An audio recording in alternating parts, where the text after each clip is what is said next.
So as we look at what I'll call your guys' ocean, okay, call it Kentucky, obviously competition is strong. You've got a lot more people joining the market each year.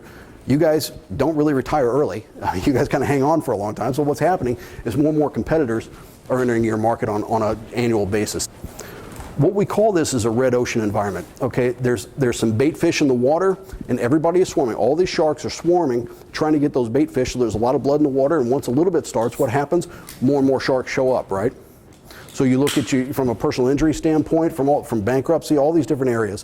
When it really starts teeming, more and more people start jumping in, and what you have is a lot of people making not the most educated decisions about how they're going to go to market, how they're actually going to attract clients, and where they're actually going to invest their money, because that is a finite source. So what's the impact? A lot of times it's price pressure. The more people I talk with about this, everybody's worried about their rates.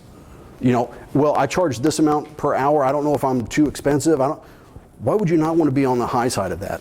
Why would you not want to be on the high margin side of every billable hour? I've never ever been the cheapest guy on the street. Whether it's FindLaw, whether it's GE, whether it's any other product that we sold for various distributors, never ever was the cheapest guy, nor did I ever want to be the cheapest guy. Because if you make a mistake, you've got no margin to recover from it. But what you find is when everything is swarming and everybody's jumping into the market, you tend to find, well, you know what, I got to drop my rate because I need more business. If all I do is drop my rate, the reality is you're doing exactly the same amount of work for less money.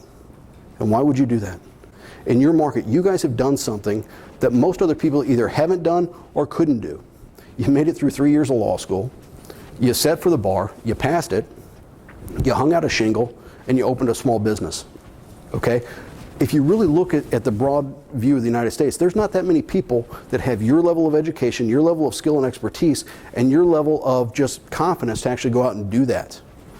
So it's not always about dropping your price, because you've got to take value in the services that you offer.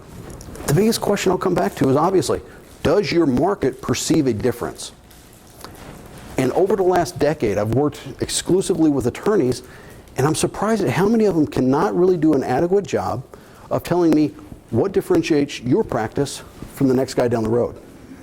Because over time, it all kind of gels together, and everybody's kind of got, well, I can't talk bad about it. I'm not asking you to talk bad about it. I'm telling you what makes you so good. Why should I hire you? Okay, from a sales standpoint, what's in it for me? If I'm going to give you the money, why you?